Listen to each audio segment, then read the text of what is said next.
Alright, hello, hello. I'm actually going to make a quick copy of this. So I have my own.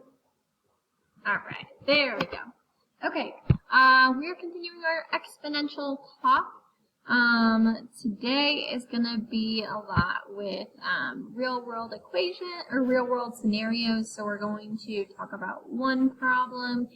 And then we'll look at 4 other problems, and then you'll have the rest. Then you'll have 6 problems to practice. And I want you to check your answer on the answer key and let me know if you have any help. Today is really to have time to practice and get all of the problems done, and then checking your answers on all of the problems. All of these problems are very important, and I want to make sure you know how to do them. Okay, so let's go ahead and start. So again, the general form for an exponential equation, we've seen this several days in a row now, looks like this: a times b to the x, where a is our starting value, and again, that's where x equals 0. I want to know what my y is. And then b was our multiplier. So what we were multiplying by each time as we go down our table. Now, with real world situations, some common words that you'll see in these story problems might be it doubles every year, or it's cut in half each week, or it triples every day, or third. You'll just see like this phrase of like or maybe something times each day. Or 2 times each day. So key words for today are you're going to need to know that half means we're multiplying by a half. If you see the word double, it means our multiplier is multiplying by 2. And triples means multiplying by 3. Alright, so let's go ahead and break into a problem. This is a super key problem. You will see something like this on the final. So very, very important to be able to do this type of problem. You'll have one to practice on. So there's an outbreak of a zombie virus at Cole High School. Initially, there is 1 person infected, and the amount of new zombies triples each day. Create an equation to represent this. Okay, so a couple things. I know for an exponential equation, we need a starting value and a multiplier. So, looking at this, I know that A, my starting value, is going to be 1. We have 1 person that's infected, Emily Hernandez. And then I see the word triples each day. And I know that triples means we have a multiplier of 3. And remember that that is our B value. So we'll plug that in for B. And then don't forget your exponent. So there's our equation. We have 1 person infected, and then they're being multiplied by 3 each day. And X is the number of days. And now I want us to create a table and a graph. So we learned how to do this yesterday. So for a table, again, start with your starting value. Start with 1. How many did we start with? We started with 1 zombie, and that was Emily Hernandez. And on what day was that? Well, that was initially, so we call that day 0. Again, remember our starting value is always when X is 0. And now we're going to figure out how many zombies did we have on each of the next days. So we start with 1, and now we're going to multiply by my multiplier, 3. So we're going to take 1 times 3, which is 3. 3 times 3, which is 9. Go ahead and pause me and finish the rest of that table. Come back when you're ready.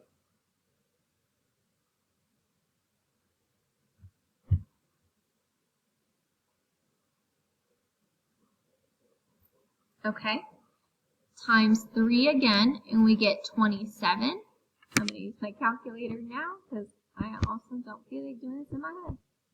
27 times 3, we get 81. And then 81 times 3, and we get 243.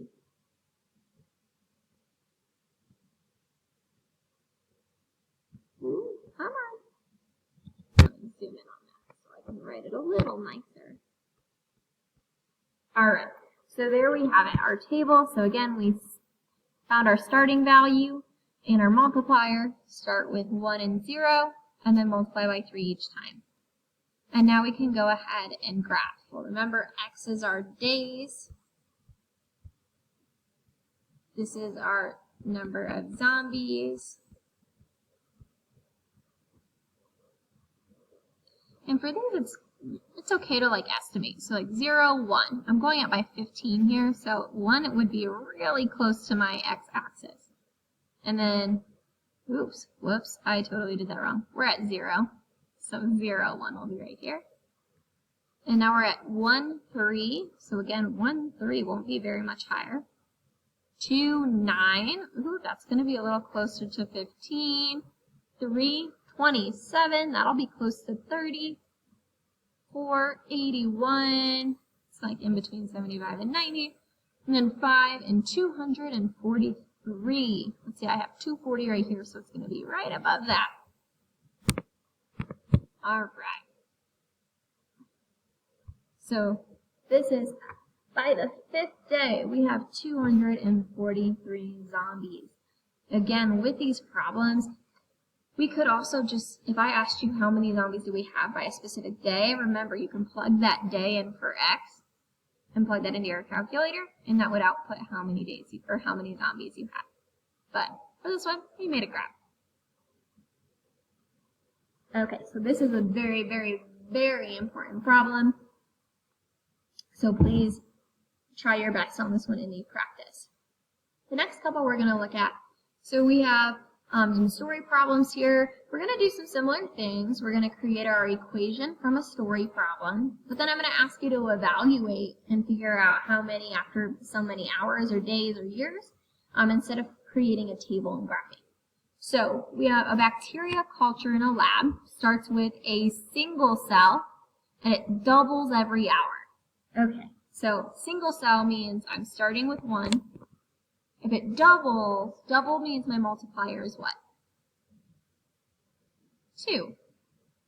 So to create this equation, we'll have 1, 2 to the x.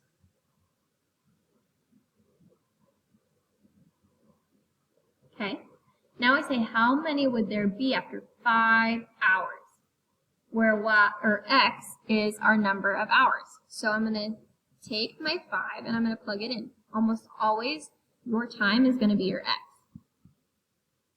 So we have 1 times 2 to the 5th.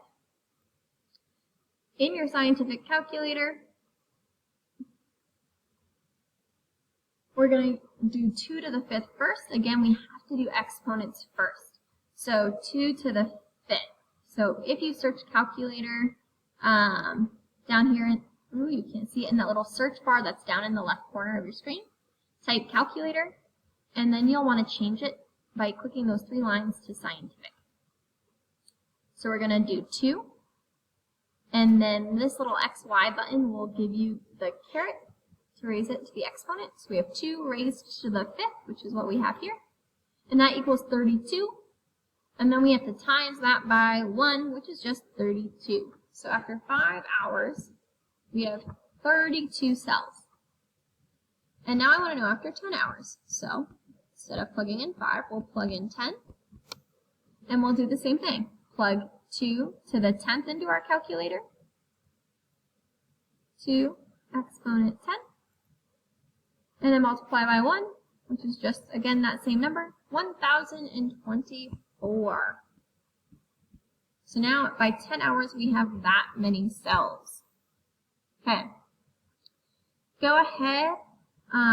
We have the population of an endangered species is dropping by half every year. There are currently 1 1,000 rhinos. So see if you can make your equation. Oops, not B. And then come back when you're ready. So pause me now and make your equation. Okay, so remember A comes first. That's our starting value. So how many did we start with? We started with 1,000 rhinos.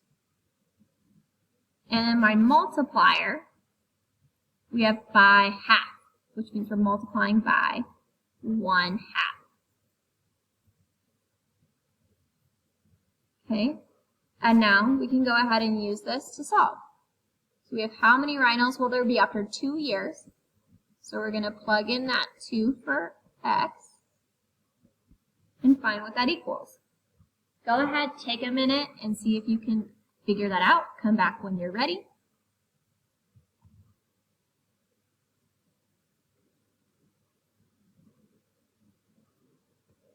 Oh, whoops, not that. All right. So for this one, again, exponents first. So we're going to do 1/2 to the second. And we get 0.25, and I'm going to times that by our initial value, the 1,000. And we get 250. And that makes sense because I say it's cutting in half. So it's getting smaller and smaller and smaller. So I should have a smaller number than 1,000.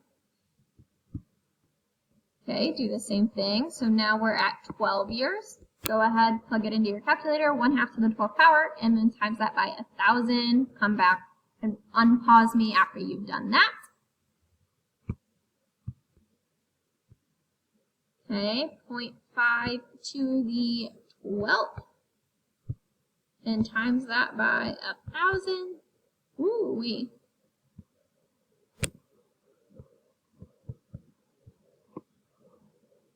Oh man. See, we get like a number that's like way less than 1 even. 0.5, I just want to double check.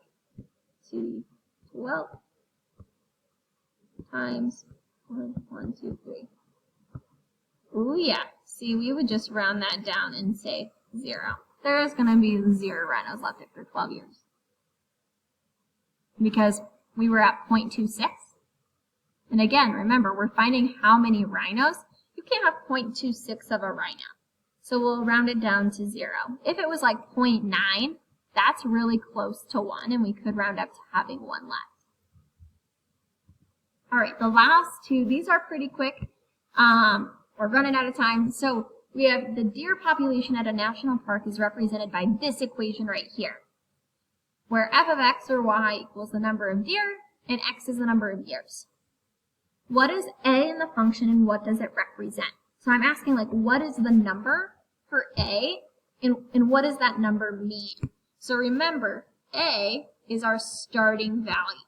So looking at our equation here, it's a and then b.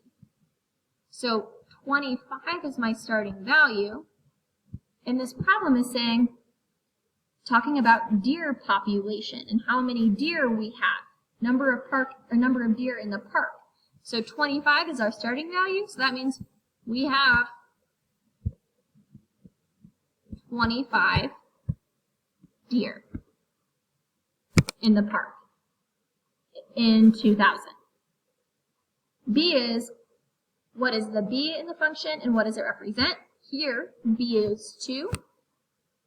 And remember, that's our multiplier. So we can look back at this table. My multiplier is 2. That means my population is doubling. So it's 2, and what does it represent? It represents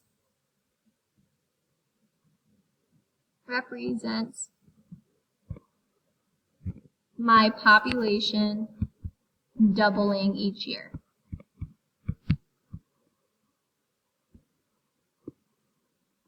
Okay.